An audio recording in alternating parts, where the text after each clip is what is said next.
Hi, this is Ron Garney. I'm reaching out from beyond the ether, looking to talk to you all on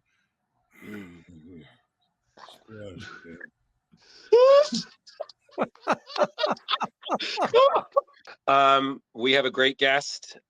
We saw him at Terrificon, and he was just so delightful that we asked him to come back, and he said yes. So, that's a verbally binding agreement. So, we got him there.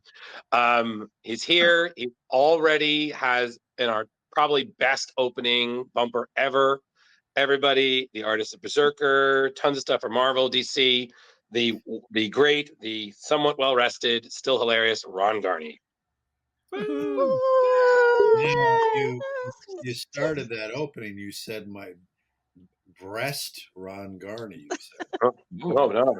If you slow down the video, you're going to see you go like this a little bit.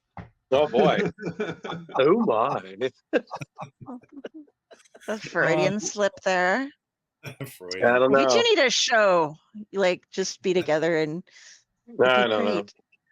No. I'm not pretty enough. I shaved my beard. Look at Jar. I like Jar Jar. It looks like the Millennium Falcon or something. I know, right? I get all the compliments from my room. I wish it was in better. I wish I had more comics up. Well, summer's over, so you can put them back up now. That's true. It'll be nice and cool now. So I won't have to worry about comics falling from the sky. What's that, Rock? I said I like Kari's draperies in the back. They look like Celtic or something. Mm-hmm. Norse. Norse, nice. Mm-hmm. Yep. Yeah. Nice. Yep. She's our Dark Lord. And you got Leo, who's got can't see what's on his shelf there. Oh, okay, some Star Wars stuff. Nice. And Drew just has a big wall. Yep, just a wall, sir. No bricks here. Just windows into my soul. Before we start, just out of curiosity, what's everybody drinking tonight? Polar Seltzer. Oh, very nice. Wow, it's a good vintage, right? Oh yes. Since 1923. My choice is Uncle Nearest. There you go. Okay. We're showing up bottles. Oh, nice. Very nice. Kari, what do you got? God, Ashes is going to be so disappointed in me. But I don't have any bourbon right now, so I'm drinking the $2 Chuck Charles Shaw Shiraz because I pick it up every time I go to Trader Joe's because it's $4 a bottle and it's not terrible. So it's like, okay. The little things of peanut butter whiskey. Oh, nice. I got to find some, man, because that sounds delicious. I'm just drinking some Gentleman Jack, good old Tennessee whiskey, everybody, and some Woodford Reserve. And yeah, let's go. So, a friend of mine, Ratatosker is drinking as well because he's an alcoholic squirrel. He's got some moonshine tonight. So things are going to get fun over at the Kari place. And I went to the South Carolina Comic-Con and he had some moonshine down there. It was unbelievable. Oh, my God. Drinking gallons of it. It tasted so good. I remember when I was at C2E2 back in 2020, they had a DC panel. And I think it was after hours. And I think I heard, because I wasn't there, but my friend was there, and he was like, oh, yeah, Tom King got so wasted. He's just sitting there at the panel, and he's just spilling DC secrets. I was like, Tom, they're not going to let us come back next year. You need to chill. Like, somebody get him a Fresca. And it was apparently, the greatest thing. And I was like, and I missed it. It's my first time in Chicago, and I was more concerned with pizza. No regrets. No. Kari can add this to the Stories of Leo, book. But my grandfather was a moonshiner, and apparently he. This does not surprise me at all. Yeah. Like Prohibition era. He blew up his still once. Fun times. Wow. So and lived. Yeah. Did Grandpa have some copper embedded in his skull after that? He was crazy. in his older years, he would drive around with a lawnmower, and he'd always have like firecrackers on him, like the old style, and he'd just light them and drop them at your feet. Boom. How many members of your family have not tried to kill you or cause you serious injury in some way, Leo? Ron, you don't know this, but like his dad has hit him in the head with a backhoe more than once. Bought him things like a four-wheeler that didn't have brakes. Three-wheeler. Three-wheeler. Oh yeah, sorry, more dangerous three-wheeler. The go-kart didn't have brakes. Yeah. Oh, the go-kart. So you're very close with your family. Oh, Yeah. I'm actually, you're in Connecticut, right, Ron? Yeah, I'm in Connecticut as well. Grew up on a small family farm. Where? Montville. Oh, okay, yeah. Whereabouts are you? Well, I'm in New Haven, but I went to school with a kid from Montville. His name was Eugene or something, but that was back in the early '80s. Yeah, but I've gone up there a few times. It's nice up there. Yeah, totally. No, Leo, all you're going to say is you grew up there. We're moving on because we're not making. Yeah, we're here on tonight, guys. I don't know if you noticed. No, I do have a question though, based on Leo's question. When you asked him, like, well, you're from Connecticut, is that like supposed to mean like, oh, your parents tried to hurt you too, didn't they? It's okay? Or what was the, well, you're from Connecticut, you'd understand? Or where was that going? Is that the right direction? Leo, I'm asking Leo, like, why he was like, you're from Connecticut, so you'd get it. No, I was asking you. Yeah, we all have our histories, Kari. Yeah. Hey, Connecticut in the 80s was a crazy time, I'm a little older than you guys. So. Leo, we're going to shut down your story of crazy times because Ron doesn't need to know that one. Okay, we're not opening that door. We've opened that door. We've documented that door. We're not going there. Okay. Yep. This isn't about Ron. This isn't about you and your, Hunger Games childhood. Okay. See, the perfect follow-up to what you just said would be if he got up and walked across the room and he had no pants on. No. That's not a Leo move. That's very much a me move, but I wore pants today. So, Well, that's good to know. Thank you. Yeah. Wearing pants. Yeah, exactly. But thank you for who wants to start? Because I can start, but I don't have to. I was figuring, are we going from the beginning? Like, what are we being recorded yet? Yeah, we're right, let's get this show on the road. We've been on for 12 minutes. Yeah. People are watching, So everybody's enjoying the banter. Yeah. So I want to see my own opening, actually. Oh, you will. We'll send multiple it to times. Oh, don't worry, Ron. It'll be there. No, trust me. I'll ask Leo, can I get that? I want to send that to him separately. I got your email, buddy. I got you. You'll get that email directly. Yeah, we'll make a short of it. Yeah. But Jar Jar, were you starting with Berserker or how you started? I was going to start with how he got started in general in comics from like being a kid. Probably, I'm assuming as a kid you were always drawing and stuff. How did it end up that Ron Garney was like, I'm going to be a comic book artist, aka / writer? That didn't happen until I was out of college, actually. Really? I was drawing, since I was little. At one point in high school, I wanted to be a fantasy illustrator like Frank Frazetta, Morris, and Michael Whalen, and guys like that. Don Mates, who was actually, I think, from Connecticut at one point.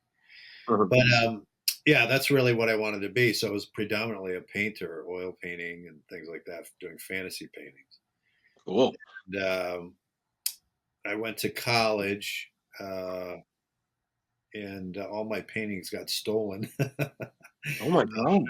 Oh no! Everything from my childhood got stolen. It was in I was in an apartment building after the dorms, and all my stuff was in one of those cages, locked cages Wow. in the basement that you keep your stuff in. And I went down there when I was moving out, and it had been broken into, and it was all gone, which was pretty heartbreaking. So it wasn't long after that, I think it was in '84, that I kind of discovered comics because I was bartending, and a fellow bartender had a comic behind the bar, and he was reading it. I'm like, "Oh, what's that?" And he said, "Oh, it's this comic called Secret Wars." And I was like, "Oh my god, let me look at that." And I looked at it, and I remember. I mean, I read some comics when I was young. I remember certain particular ones that stuck out, some Marvel stuff, and then other things like Gold Key comics, and I do remember Jack Kirby's art, and the Thing fighting the Hulk on the George Washington Oh Bridge, yeah. stuff like that. And that stuck out in my mind. I remember reading some Dracula, and then I was really into creepies and eerie's. This is all back in the early '70s, late '60s, early '70s, and through the '70s, the creepies and eerie's. And I was into Godzilla and Star Trek and all that. So, but I also was into sports, and I also, was into music and was in a band. And I'm in a band now, actually. And so I kind of forgot about all that, by the time I went to college. But I still had fancied the idea of playing around with being a fantasy illustrator or some kind of illustrator, paperback covers and things. So anyway, the guy had the comic behind the bar, and I looked at it, and I kind of brought back those memories a little bit. But it had been over, like a decade since I really looked at them. And so I asked him where he got it. 24-hour store down the road, down the street. So I went down there after work, and I started digging into like old comics and bought a bunch. And the first one I read was actually a John Byrne comic. It was a Fantastic Four, and the issue was called Evening of the Witch. And in the issue, Byrne had done a narrative across the top of the pages, and then another narrative across the bottom. And across the bottom was Reed, I guess, and Sue and Franklin. They had moved into Connecticut, and they were under assumed identities. And it was really interesting. Right away, I was really fascinated with it, and I kind of got hooked right away. I couldn't wait to read the next one. And on the top was another narrative where with the Thing, and he catches Johnny Storm with Alicia, and they get into a fight, So these two narratives are going across, and I thought it was brilliant, It was like really just like watching the best TV show I could imagine, And Byrne's stuff was very addictive because of the simplicity of his faces, and you could, it's like you can project personalities onto simple faces, and he didn't use a lot of detail like Neil Adams or something, even though he was influenced by Neil. But anyway, so I got really into it, and the other thing I picked up was Walt Simonson's Thor, and I was really hooked on that. And I would bring the comics to the park every time I got them, and I couldn't wait for the next month. And I was reading Thor versus Beta Ray Bill, and I loved Greek mythology and mythology in general. I was a big mythology guy, and comics were all a short form of that. So I really got hooked right away, and so I started toying with the idea of doing that for, like, man, I could actually pursue this, because I actually thought I could, I toyed with the idea of getting into movies, and because I like storytelling, and it was all there, it was a short form of movie making, and, storyboards, and, and it was just brilliant, I thought. And so, I asked the store owner how to get into Marvel, and there was a Marvel tryout book on the shelf, and I entered that. It was a contest they were having to find new talent, and so I entered it, and I sent it in like the day before the deadline, so I don't even know if it got there on time. But I didn't win. Mark Bagley actually won it, and Oh wow! So in the meantime, I was talking to the guy at the counter again. It was like 2:00 in the morning, and he told me that he knew that a guy named Mike Zeck lived in the area. He just happened to be the guy who drew the Secret Wars issue I read. So Mhm. I'm like, really? So I looked. He lives in. I looked him up. He lives 6 minutes from my house. Oh, So wow. I'm like, oh my God, he's right down the road in West Haven. I was right in Amity, which is the next town over, which is like 6 minutes away. So I called him up on the phone, believe it or not. And I left him a message, said, hey, I'm a local guy. Could you look at my work? And he called me back and he said, yeah, send it to me. And I sent it to him and he seemed to think I was pretty good. And so he called me back. When he called me back, he gave me some pointers, things I needed to work on. So I did. In the meantime, I told the bartender he started coming to my bar and hanging out a little bit. And then he invited me up to a convention to sit behind the table with him and draw. And that's how good he thought I was. Wow. Which was unbelievable to me. I was like, what? To me, Marvel was like this unattainable, it was like going to Oz, basically, Marvel, like Emerald City to me. That's how it was almost mythical in a way, Spider-Man. Because back in the 70s, that stuff was so, visceral. The Marvel at that time was just something so special. And so to me, it was just a near impossible thing I just didn't think it would ever happen. But here I was hanging out with a guy who worked for Marvel, and there was an editor there, and another guy who worked for DC, inking Batman. And, so it was pretty incredible that I got kind of brought in thanks to him. And so eventually the day came where he called me up and said, hey, I'm going into Marvel. Why don't you come with me? I'm like, hell yeah. So he brought in my samples and we went to Marvel and DC, and DC offered me Animal Man right away out of the starting gate. Oh, but wow. I had to prove I could meet the deadline. So I had to get in 8 pages within a week, which I did. I busted my hump on it, and got in the 8 pages. But when I brought him in, they loved him. But the guy that week they originally asked him to turn it down changed his mind, and that was Chaz Trog, and Grant Morrison was writing it. So in the meantime, I had a couple offers from Marvel. So G.I. Joe was the first one, and Moon Knight was the other one. And I took G.I. Joe because it was the very first thing I was offered, other than the Animal Man thing, which changed. And the G.I. Joe thing was a real trial by fire because I had to make sure all the vehicles and the characters, because they had toy licenses with the comic. Right. So the vehicle had to be right down to the nut and bolt, and they had to have it approved. And so I was like, what? I had never drawn a comic book before in my life, a full book. And here I got thrust right into it, like right into the grinder, to get this thing done on time and to make sure every vehicle was, and it was tough. I almost didn't think I was going to do it because it was so much work to do. But I just grit my teeth and said, you know what, grow up and get in there. There's an opportunity you waited for so long. So just do this thing and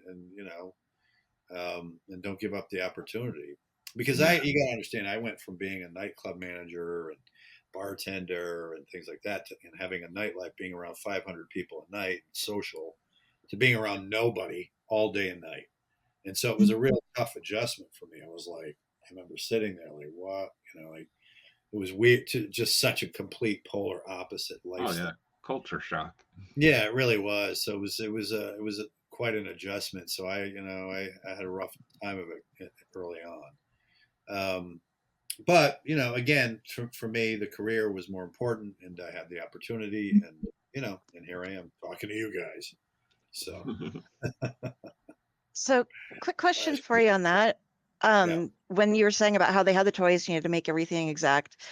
Did they provide models and everything for you? Did they give you stuff so that so if they're like, you have to make it exactly like this, that they gave you the thing it had to be exactly like?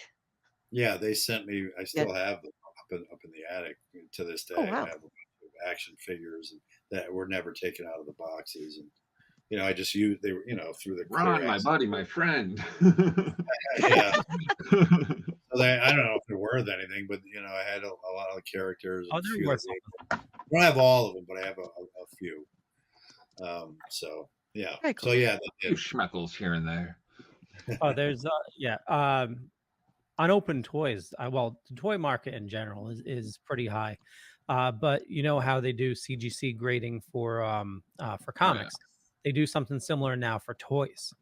Oh, really? So, yeah, the whole if you have they've unopened never box, happened. I mean, they've just been sitting in a box for 30-something years. I mean, so yeah, they're in perfect condition, you know. yeah, I'd say definitely do your due diligence, before you Yeah, sell them. go look through them.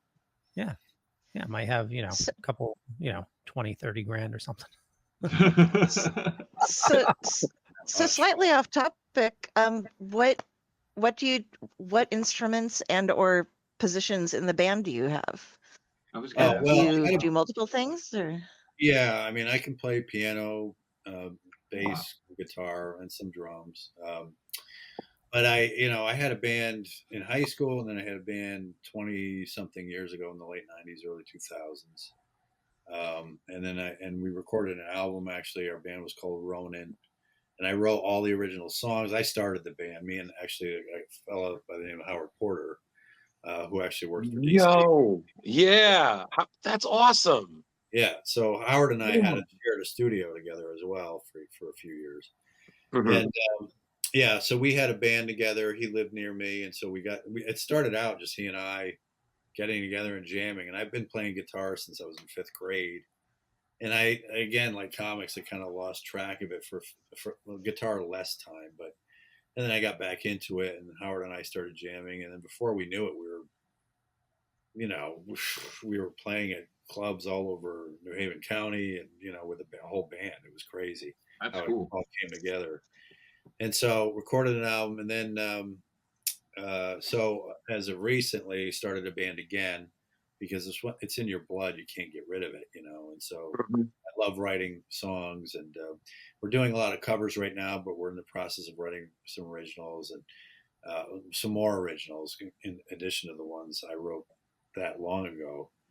And actually I wrote a song, and Chris Daughtry, I don't even know who Chris Daughtry is. I got him to sing at one of my songs. Oh, wow. Because I had a TV show in the works called Men of Wrath, based on the book I did with Jason Aaron, and it was getting picked up by USA Network, and then the Me Too movement happened and shot it right in the ass, because they said even the fact that the name Men was in the title, they nixed it at that, because of that whole Harvey Weinstein thing.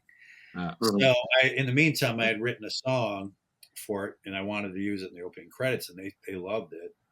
And I sent it. Jim Lee knew Chris Daughtry, and I'm friendly with Jim Lee, and Of course. he hooked me up with him, and Chris loved the song, and he sang it, sent me a copy of it. It's really good, with his voice on it. I mean, it's just amazing.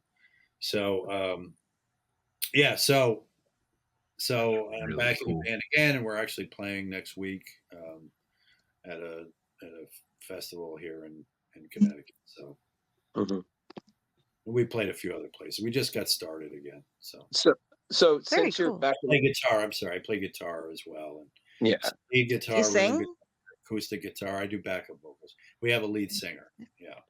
So when you guys are doing shows and whatnot, is Dog Star going to be opening for you? Because you're tight with It's Keanu. funny you mentioned that. When I saw Keanu, we hung out at Mohegan Sun, or no, this was in San Diego.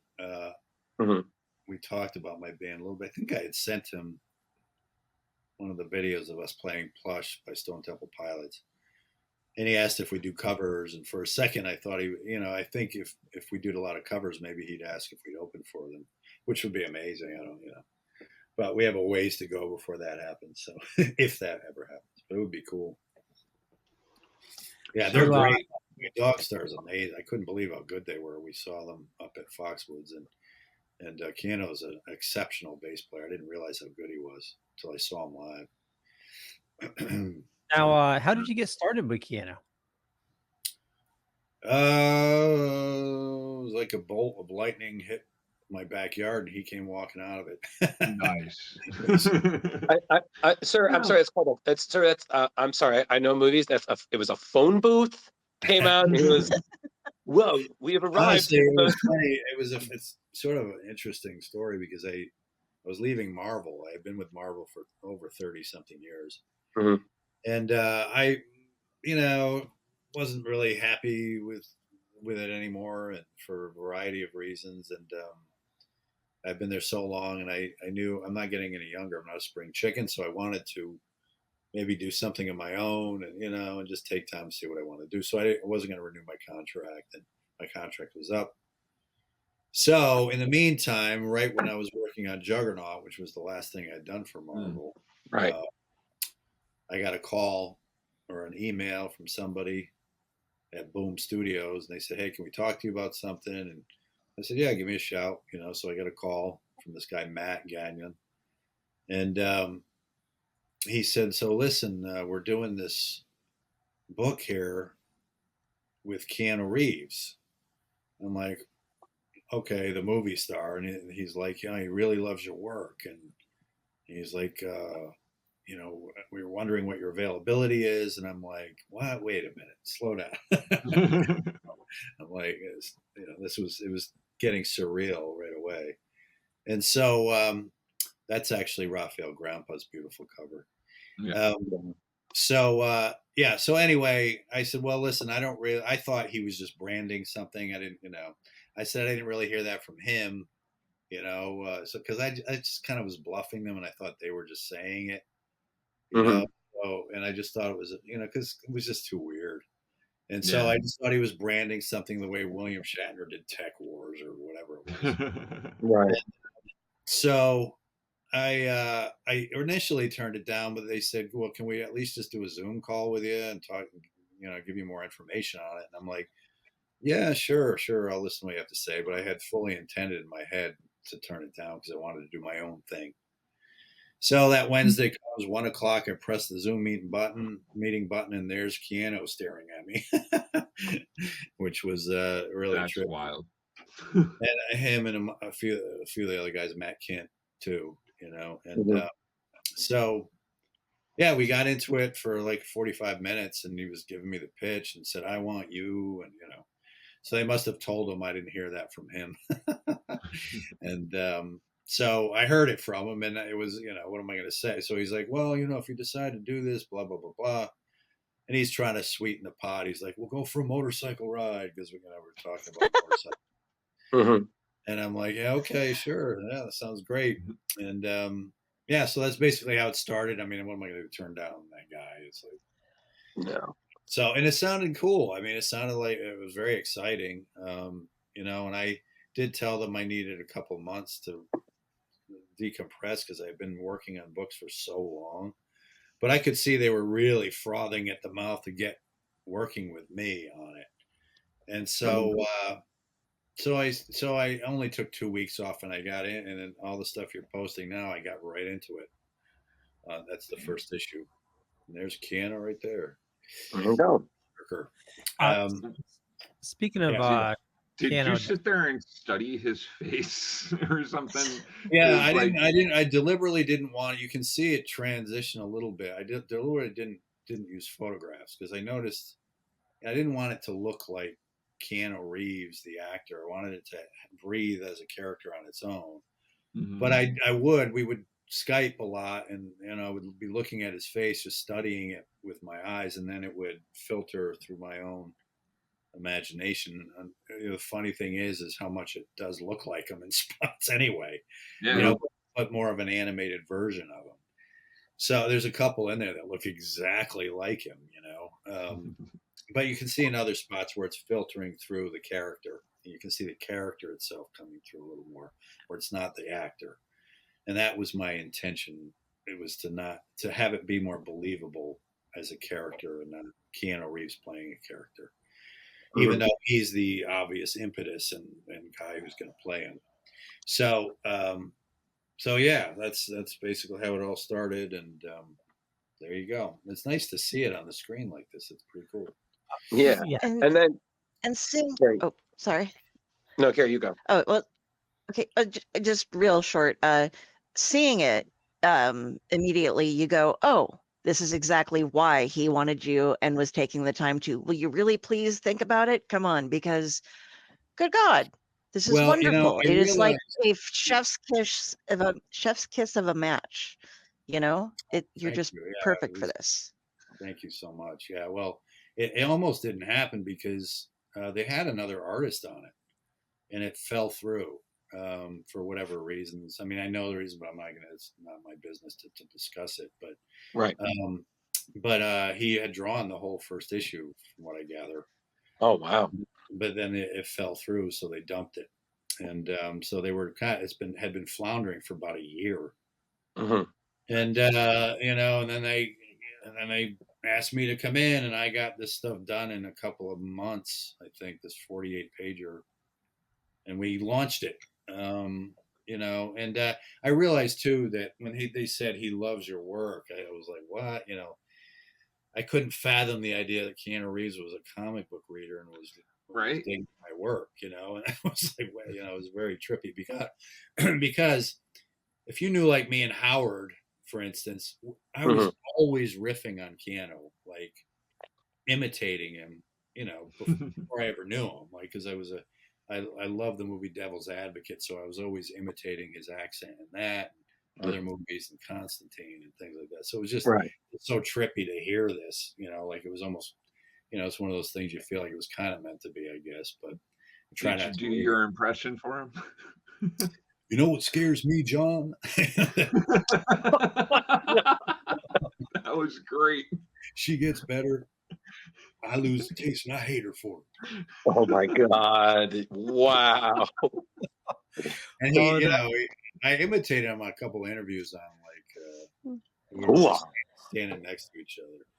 Yeah. Like, hey, Gurney. Yeah, like he always says, "Hey, Gurney," whenever we get on. Like, What? That reminds me. A long time ago, we had the guy who played Keanu on Mad TV, and he did a bumper for us. So I think I'll fit that into your video here. Oh my God! Yes. Yeah. Just go ahead. Go for it. Well, I was just going to ask real quick on page 1. Was this direction for the third panel here with him on the bench, or? Yeah, it was. You know, there was some reference to it in the script. I mean, you know, interestingly enough, I didn't know any of this kind of lore about Keanu. I mean, I wasn't a follower to that degree. Like, you know, I knew his movies and I would riff on his movies and stuff. So they put that in script saying what they call it, sad Keanu. Could you do a sad Keanu? Yeah. Sad Keanu panel? And I was like, what's that? You know, and then I saw the picture and I was like, oh, okay. And it's, you know, I did it a little differently, and he's a little. Actually, looking at that, I drew him way too bulky there. I'm going to critique myself, and I put so much work into the backgrounds and the rain and everything. I wanted it to feel really authentic. But yeah, so that's what that was about. It was supposed to be a little reference to that. Your I'd say that is the book is beautiful. Are beautiful. Sorry. Thank you very much. Go ahead, Kari. I'd say instead of sad Keanu, that is utterly desolate Keanu. Yeah, more angry. You know, it's just the rain. Just I don't give a shit, dude. Yeah, and I put the lightning bolt. It's lovely though. And you know, I tried to really, you know, it's interesting to see what the other guy had drawn, because I didn't see what the other guy had drawn, and then what I had drawn. There's the differences between it. So, but I put the lightning bolt behind the panels just to introduce the character, you know, because he was born of, you know, of that. So right. But and then kind of switching gears just briefly, because I know when we had our interview, you know, I brought up, like, again, I'm a huge Ultimate fan, and I know you had worked with Jason on Ultimate Captain America, and some of us hadn't. Like Kari has read it before, but someone like Leo had never read the book, and I seem to recall. Shame. Yeah, shame, Leo. But what was it, Leo? You said that you were just kind of blown away by like how much Nuke, or the ultimate version of Nuke, was just trying so hard to break Captain America, and Captain Kari's like, "Fuck you, man! I'm Captain America." Like, you think everything you're telling me I didn't already know, or worse? Like, please. Well, Yeah, I Jason mean, really did an amazing job writing that character. It was one of my favorite projects I'd worked on for the story. I love that incarnation, the other universe version of Cap, Mhm. Ultimates, and because he was really tough and gritty and kind of identified with it a little more than the Boy Scout. Yeah. Just well, really well written, and I loved, for me, making comics should feel like you're watching a movie. And Jason is, he has a really great literary sense. He's also influenced by really good movies. Obviously, Mhm. Apocalypse Now being one of them, because Oh yeah. the whole story has an Apocalypse Now flavor to it. So I was really into this story, and then the fight scenes, and I mean, I love that you're showing this. This is great. I Oh haven't yeah. even looked at this in so long. I Yeah. had a ball drawing it. I mean, really Yeah. making the movie come to life. And that's the thing that really jazzes me is making it real. Making it Mhm.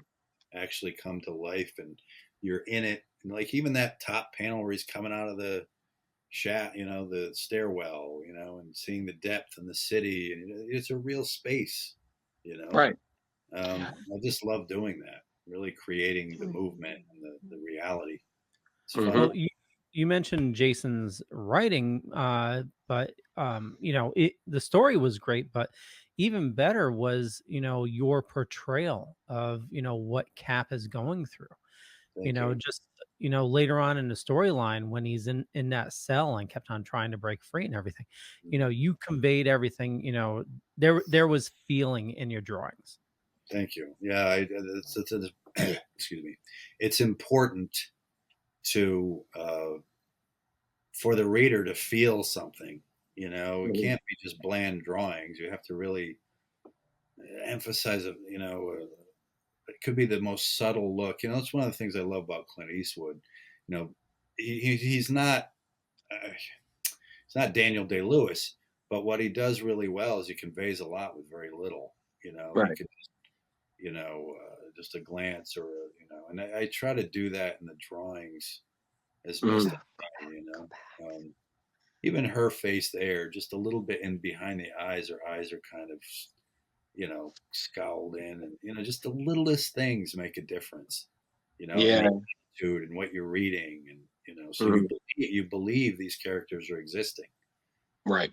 So I, You really seem to have a mind out for what the letterer is going to need as well.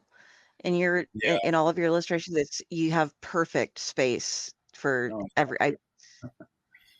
yeah. which can be difficult. I know there are a lot of people and that ends up with like, oh, I had this great piece of art, but somebody had to put a boom somewhere, and so it covered up this section of it. Well, yeah, so you have to understand composition. I mean, it's not just for for the lettering, obviously, but if you understand composition and how things work in composition, like I loved studying photography, like Ansel Adams, or and how things off center make it more interesting, and tilting the camera, and all kinds of shapes that define the panel in an abstract way, which Mhm.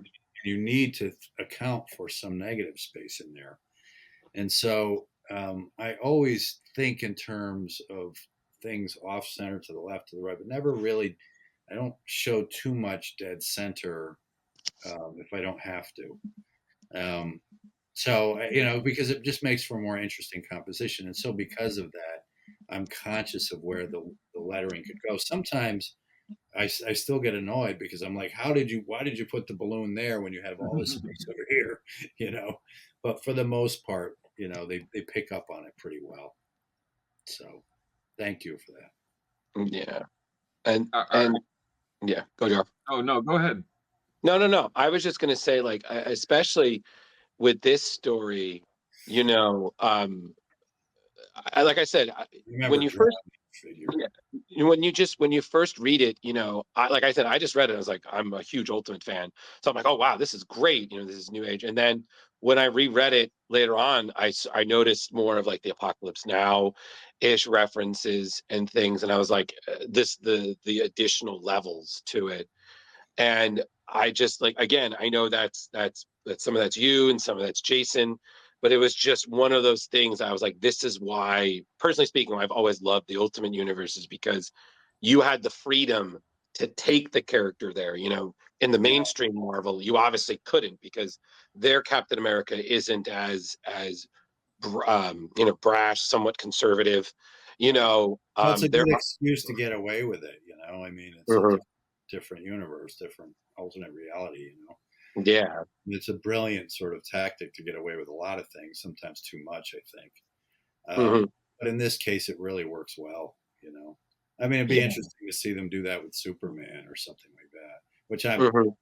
they might have. I don't follow it as much that much. Right. So. No. Injustice was kind of only it was ridiculously dark. um, You mean is that well? I remember watching a cartoon of Superman where the Joker kills Lois or something, or Yep, that's Yeah. that's is Injustice. that it? yeah. Yeah, yeah, and then he becomes like a complete mental case, I guess. Oh yeah. Yeah. It's very dark, very very dark. And he, Um, yeah, I watched some of the animated versions of that on YouTube. And I Mhm. was like, wow, something nice. And actually, doesn't what's her name kill Batman? Shoots him in the head or something. Something like that. Yeah. But and then kind of moving on, and then you also did a similar, just fantastic work on Wolverine Weapon X with, again, pairing up with Jason, and I Yeah. know that was a big hit. And Carrie has some questions about that. So Carrie, take it yes. away. Well, first off, I love Jason Aaron's work, Jared. but Journey. Jared Nathan. Jason. But yeah, he's it's the Jason Aaron Nation. There we go. That's what I was going for.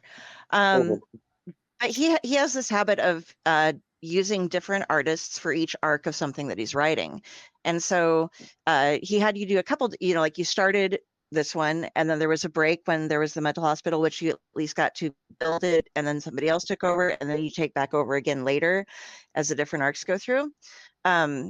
So is that something that you're used to doing with him? I mean, are Well, you like one of his I was the regular very on call? no, Like, actually, I'm gonna. I was the first artist he worked with on an arc, which was Get Mystique.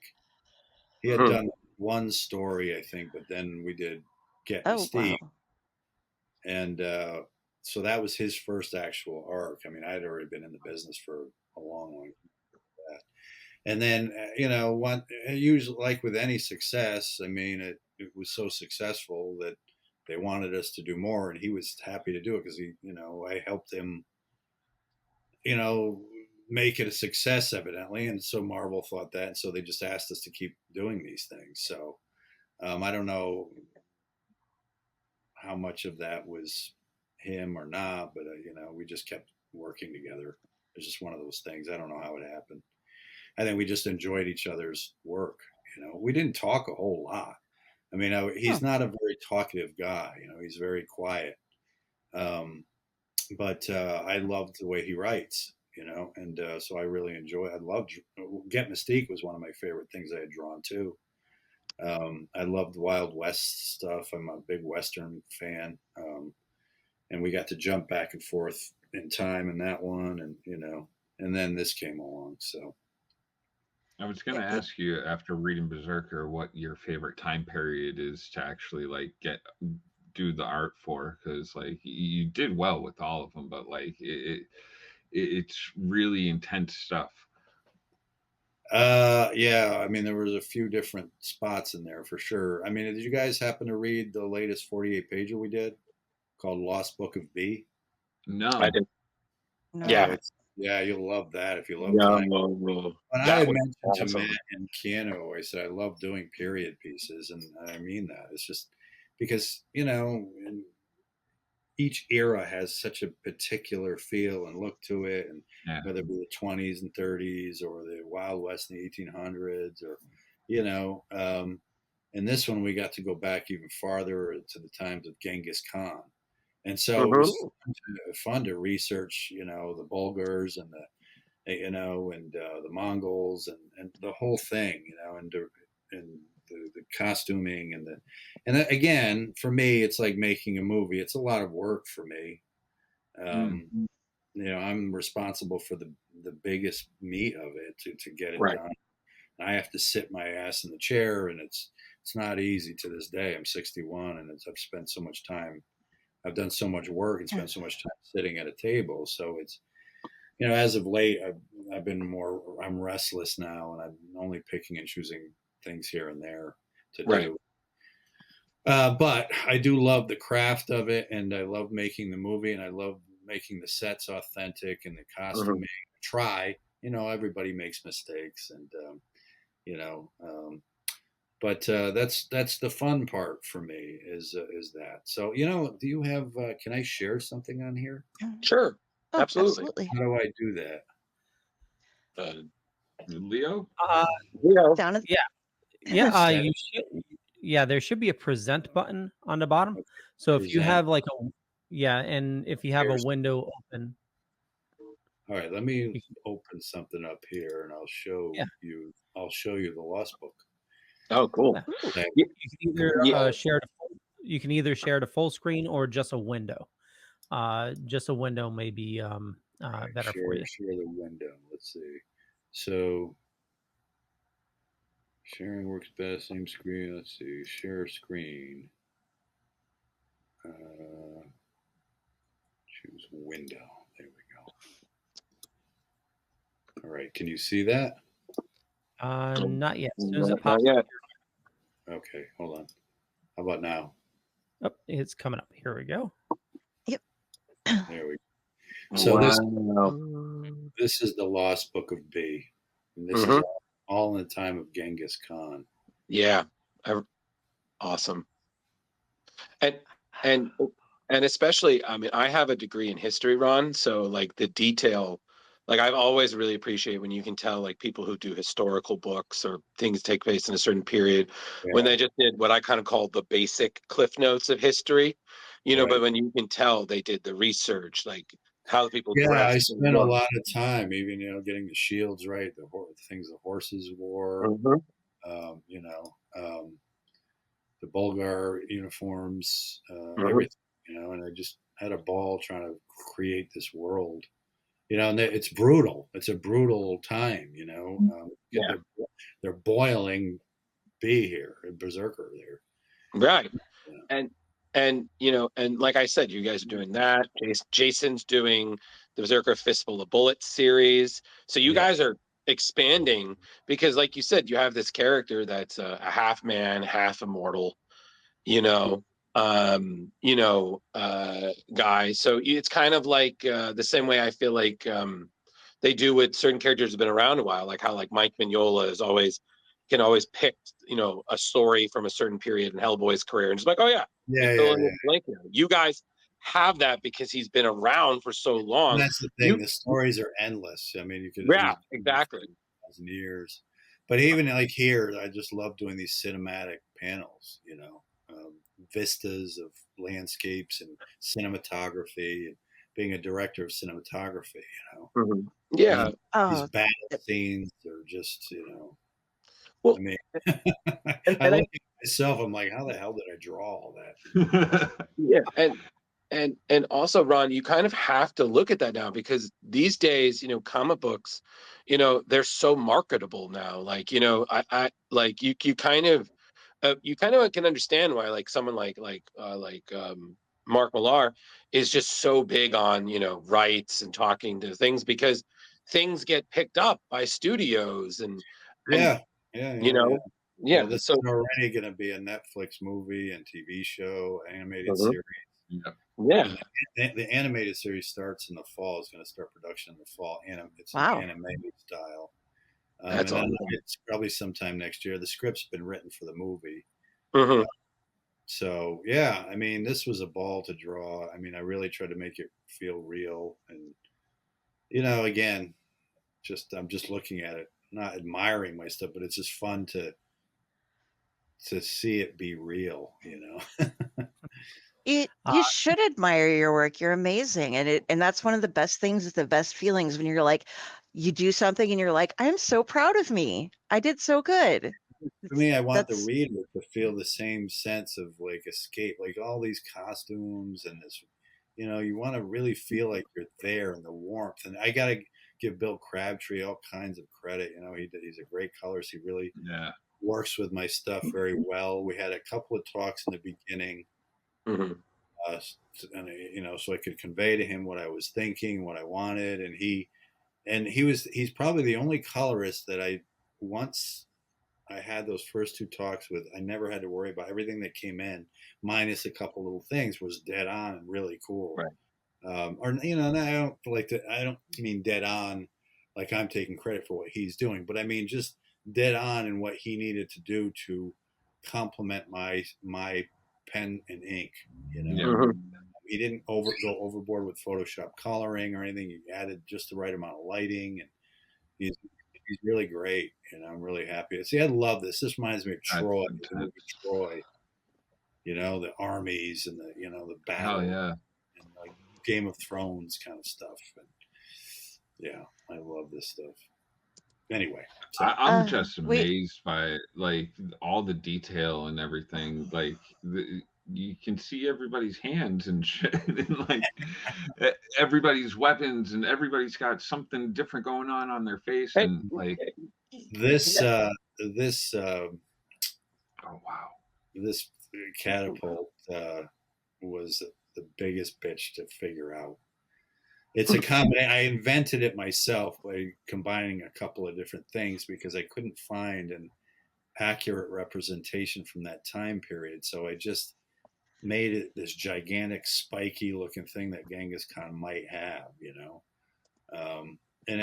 this page sat for a long time before I went back to finally finish it because I was struggling with trying to figure out how to make the panel work. And but it's great. You see all these dead corpses piled up on top of it, and then they get flung over the wall. Bravo, sir. Bravo. Yeah, but And then he comes up out of it like he was they hid him in the corpses like a Trojan horse. oh yeah. yeah, And he And- pops out of the corpses and starts Yeah. decimating everyone. and what it kind of reminds me of is kind of like the attention to detail. Like I saw it and I was like, oh my God, the attention to detail kind of reminded me of the late great Tim Sale. Like sometimes you would just look at Tim's work and he would just have so many details in the background. Yeah, And and yeah, it's Tim to me, his sense of composition was inspiring. I Mhm. remember seeing the what was it, the Long Halloween or something, and I remember something Yeah. with a biplane, and just the way he put the camera with the cables of the biplane, and it was Mhm. just perfect composition and beautifully done. I was just blown away by it. Yeah, Yeah, and it's sad because guys like him and now John Cassidy, Yeah. yeah. it's sad. They're such great talents, and Mhm. for the same reasons. This Yeah. year I had 300 in my head Right. when the Persians came up on the big beasts, and and I Mhm. just I draw upon a lot of the influence I have, the things I love, and I wanted this to feel visceral and real, like the same spectacle that we saw in 300. And then the battle scene up here, if you look, all these little things going on, I wanted it to feel like real Chinese ancient art, Mhm.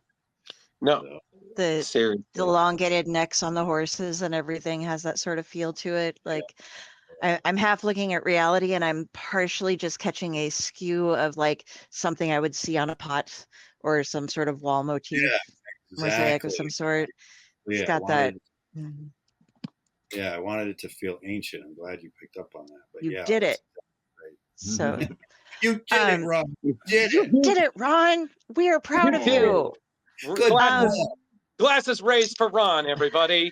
The glasses raised, Just real quick, quick. El Guapo. Oh shit! No, I go got for it, ahead of you. Before we went on, I wanted this had been asked a little bit ago. Is the animated series on any specific platform? I just didn't it'll want be to leave on- his question unanswered. Yeah, So it'll be on Netflix. Okay. nice. Nice. I'd have that. There you go. Yeah, There you go. I was just gonna be silly, but Ron, are you a gamer? No, my son is like ridiculous. It's funny because, again, I'm 61, and I played games like, well, actually, there was a game called Berserk that I played back in the early 80s or mid 80s. I played that, and I played, stuff like Asteroids and things like that, and then I got addicted to Pac-Man for a while, really bad, like where I'd go to bed and I remember one day playing it for 12 hours straight.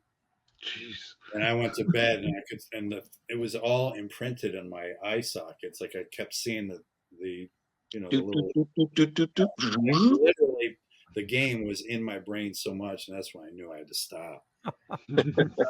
So, but the modern stuff, I just watch my son because he's so amazing at it, like Fortnite and all these other things, God of War and all this stuff. And it's amazing to watch him. I mean, he's just next level. Well, the reason why I brought it up, ask him if he has this game. It's called Ghost of Tsushima. And I don't think he does, but I'll ask him. Yeah, it's actually your artwork reminds me a lot of it. It's Genghis Khan as he's taking on the samurais, and cool. there's one lone samurai that has to like go against his beliefs in order to like save his country. Wow. It's extremely violent, and the artwork in the game, it's extremely beautiful. What's but your it called again? God of what is it? Ghost of Tsushima. Ghost of All right, Tsushima. We'll send it to you. Awesome. Yeah, please do. Yeah, I got you, buddy.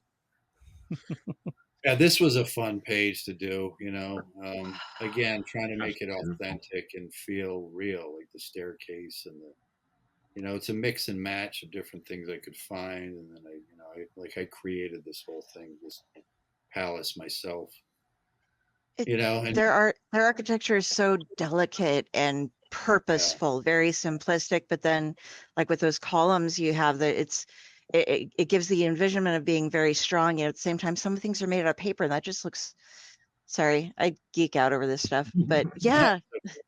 I love all the, you can see it that way. It was kind of a stone staircase, and I changed it because I'm like, no, if it's a palace, it's going to have all what you just said. It's going to have the windows and and the banisters and the things like the ancient stuff. So I had a ball drawing this sequence here. Nice.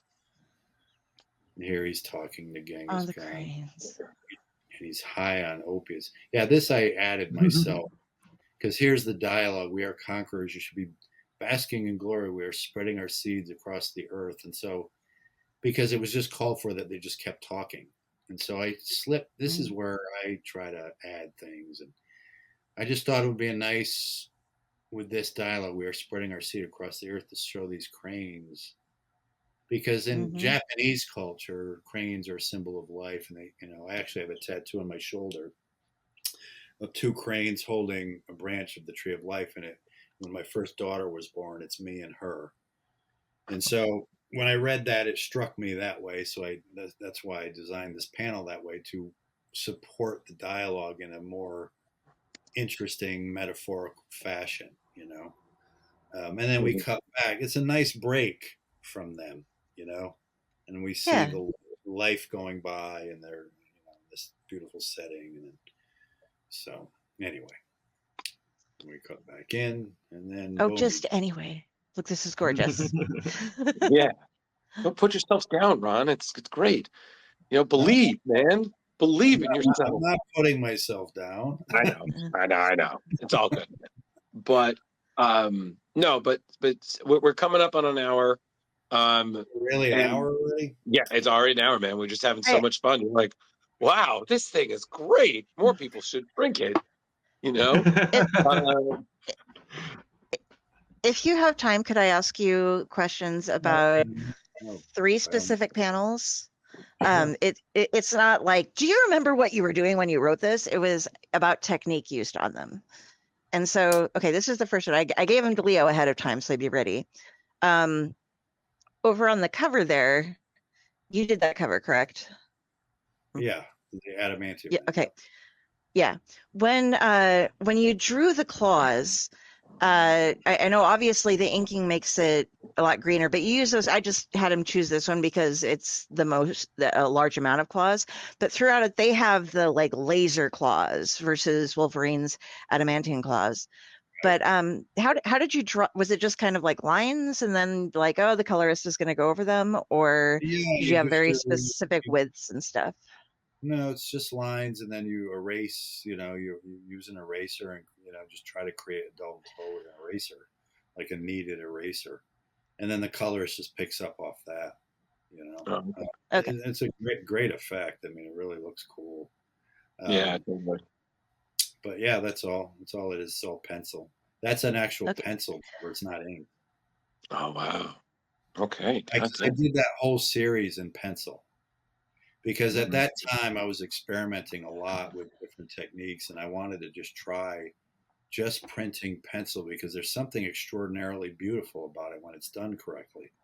If it's not done right, it can look like a disaster because it's so rough. But when it's done right, it's actually a very beautiful way to get texture and things like that. And also, I was getting a little bit, if you know, in my career at that point, I worked with just inkers all the time, and I was getting tired of it because I felt like it was never 100% me. Because it was always and nothing against the inkers I worked with. I mean, they're all great, whatever. But it's never fully you. And I, as an artist, I want it to be me.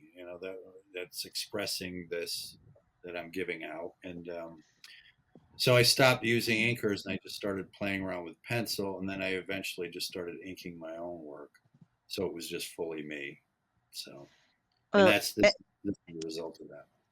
I was going to say this, like, there's a lot of red, and the inker did a good job, but just how did you plan to lay out every single one of the back panels when you had that laying on top of it? Was it, I mean, it had to be somewhat difficult to fit everything in as people are going in order to look at it, but I've always played this needed around to be with recognized.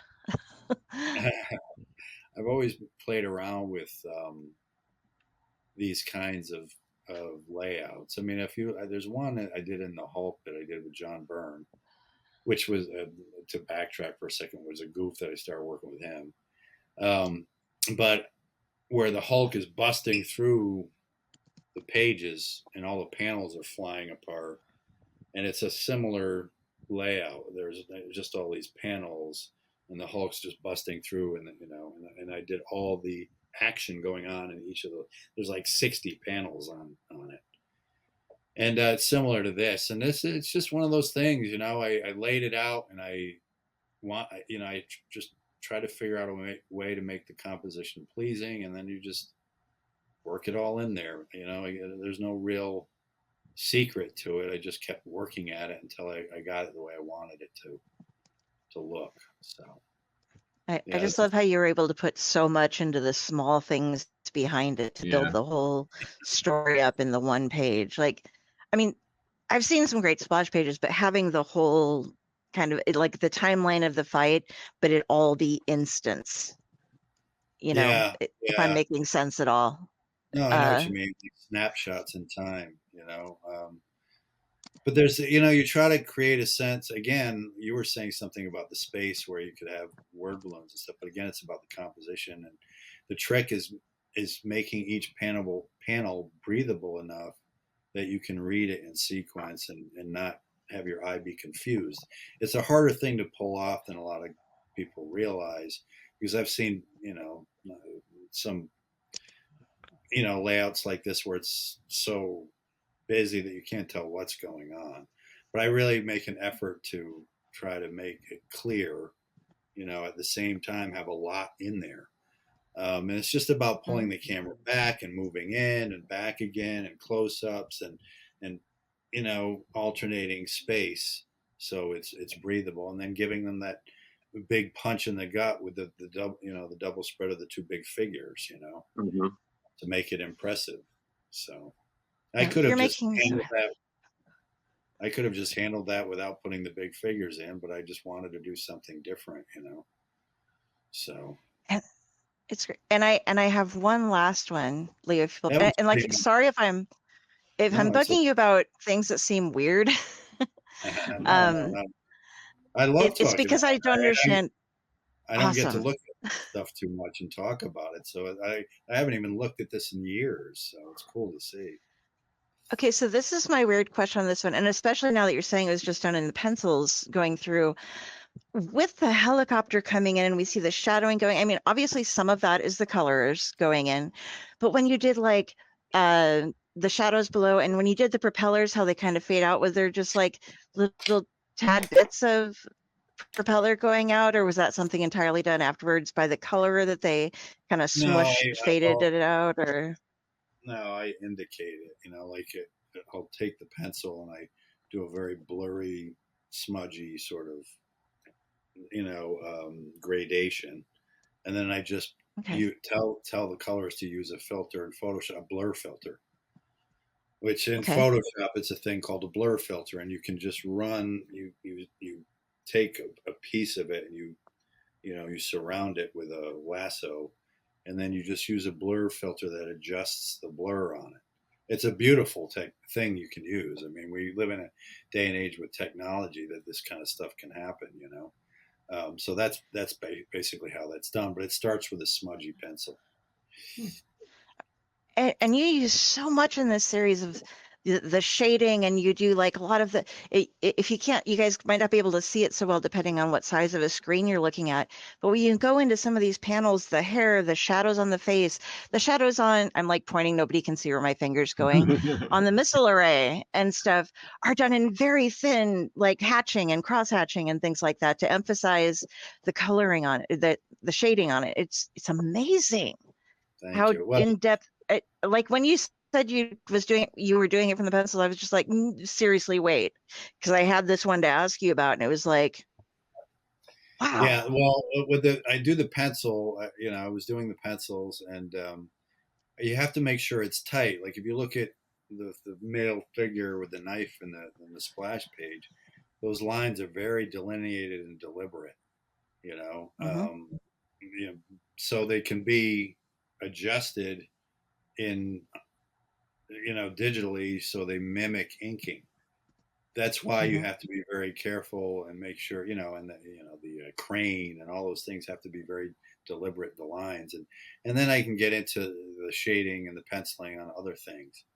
But yeah, it's a great technique, and you know I would just adjust it to the darkness that I wanted the colorist to be able to work with, you know, and then leave it just enough for him to adjust if he needed to.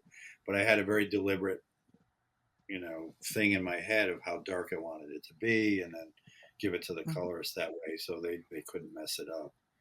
But yeah, it's a great effect. I love looking back at this. It's awesome. So how much control do you have over the coloring when it goes in? So I mean, you aren't the colorist, but are you able to give the palette, or is that something that is worked on with a team of you, like, Well, oh, this is the feel we're going, let's use this one? Or no, I mean a lot. I mean you know, I worked with this guy Matt Miller, and Matt was a real champ because I was heavy on him a lot. But when it was all said and done, it was gorgeous, you know. But I really had things in my head that I wanted a certain way, and he was very good about you know taking the feedback and wasn't defensive at all. And there were other colorists that didn't take it quite as well. One guy almost had a meltdown that I worked with. I won't say his name. Where safe? I just backed off because he literally was. He said he couldn't work the whole day after he got my notes, and I was like, okay, so you know, so I backed off on him, and you know, and then once I backed off, he started asking me, and I'm like, well, I don't want to say anything that you know because I don't want you to feel like you know, and then he sucked it up and he got better over time. But Matt was a real champ, and uh, you know, and like on Daredevil, for instance, Daredevil was one of my favorite things I'd ever worked on, probably in the top one or two. Um, And I had a very specific thing in my head that I wanted to do with the coloring, to the point where I almost didn't do the book because initially it clashed with the editor. And the editor was like, well, I want all these neon colors. And, and I'm like, well, look, why don't you just do the book then? That's basically what I said. And she says, oh, no, I just get hired to tell people what to do. I'm like, okay, here we go. I'm like, well, you're not telling me what to do. I got hired to do this. I've been doing this for, 50 something years. Basically, I've been drawing for 50 years and illustrating and coloring. I know what I'm doing. But I quit the book before I even got started, because, and then I went to the editor and said, listen, all the best to you, but this isn't where I want to go with it. He's like, no. And then he went to the editor and they called me back and they were like, oh, absolutely. We get it. Whatever you want to do. Because I had such a strong vision in my head of how I wanted to look. I wanted to look like we were looking through Matt Murdock's eyes through the whole book for the most part, especially the first issue. Cool. So we used a lot of dot patterns and things and sort of hazy monochromatic look with splashes of bright color like reds and, and things like that. So I was sending the colorist a lot of black and white photos with just a blast of red on a rose, for instance. And I said, and that's how I wanted to approach it. I wanted the reader to feel like they were Matt Murdock in a way, So, so I had a very deliberate vision in my head about how I wanted it to look, and it ultimately was, in my view, one of my favorite things I've done, and that I worked with Matt on, and he was great about it, and we really pulled off a really nice, different looking book, I thought. So yeah, I definitely have, even working with on Jason Aaron, I worked with Jason Keith, the colors. He's great, and he was very good about taking the feedback too.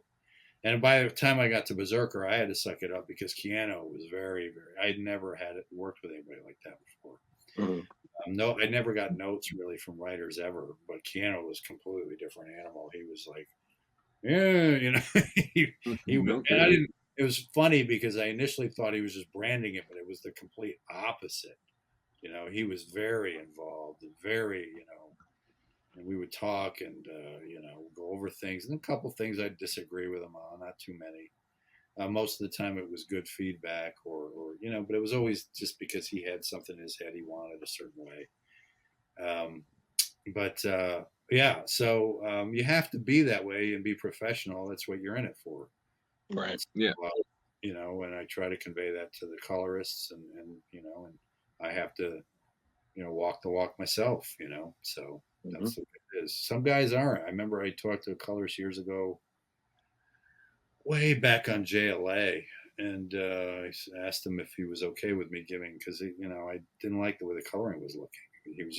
He looked like he was phoning it in and just barely putting any effort into it. He was just putting in flat, like a flatter.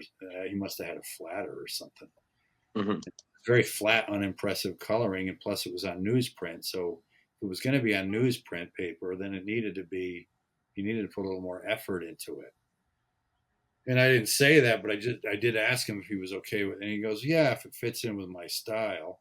So I was like, yeah, okay, I can see where this guy's a prima donna, And I mean, I thought that was really nice, so I just didn't even bother with it after that. So,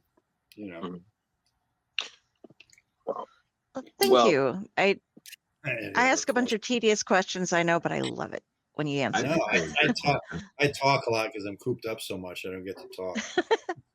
It's all good. So I get to roll all this stuff out to you guys. It's all good. We appreciate it. These questions here on this. Yeah. So we appreciate it. So we're coming up on that time. So thank you so much, Ron, for taking the time to speak with us. It was just absolutely fantastic. And thanks before we get comments.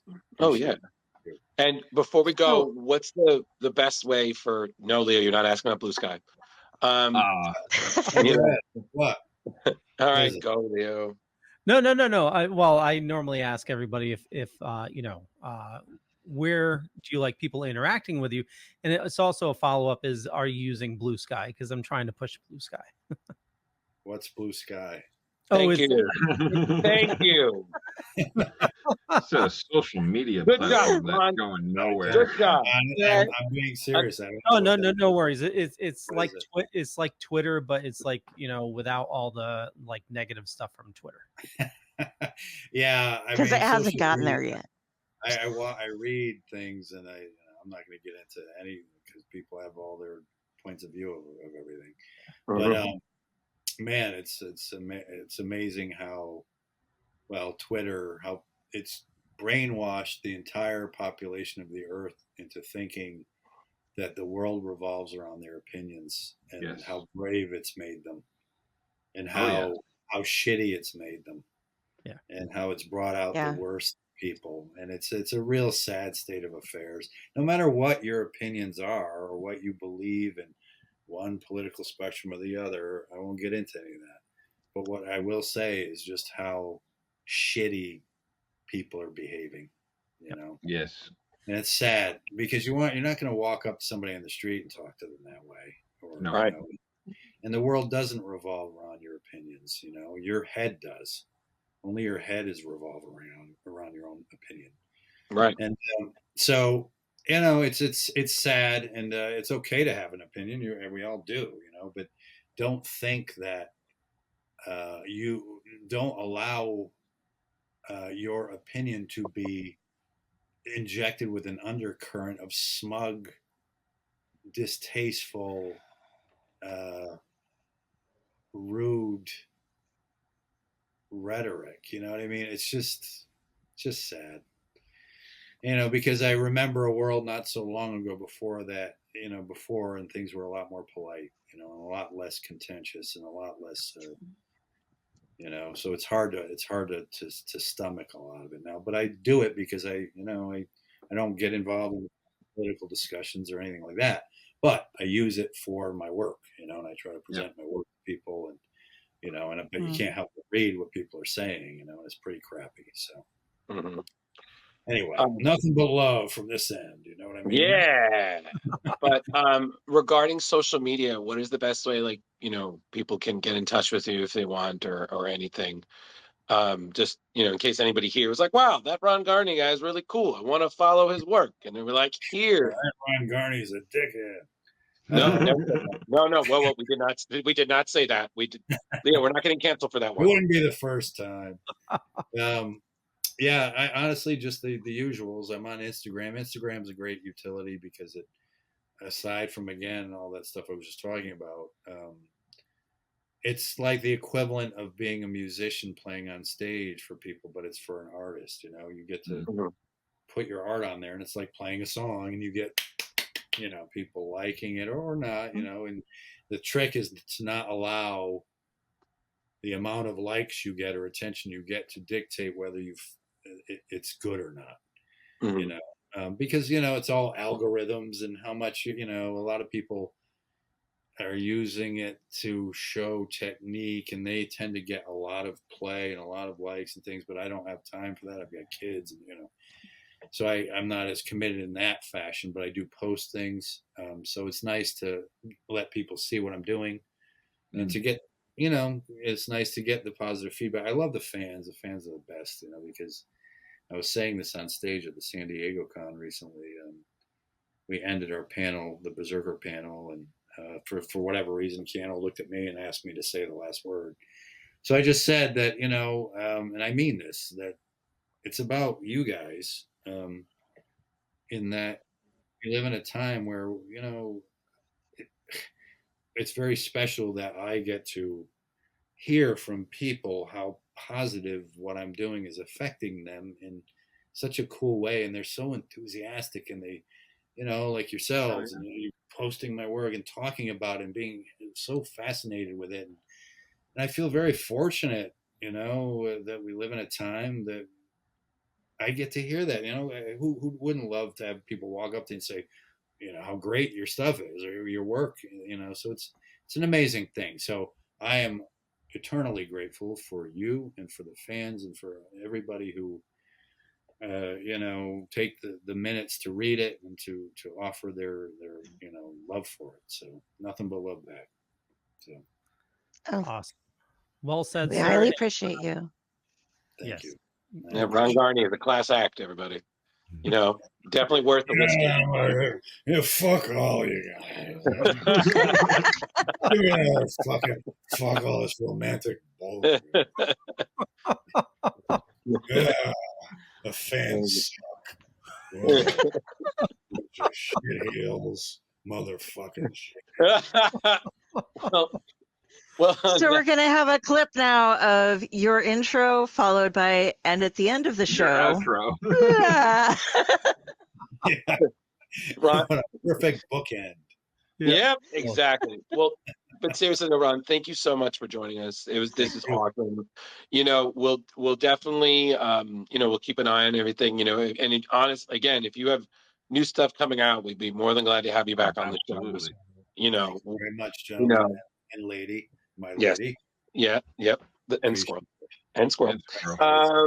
And You want me to leave the studio and then press upload, right? Or something? yeah, Leave studio Yes. and then upload. If there's an issue, I'll send a link to Drew to send to you afterwards.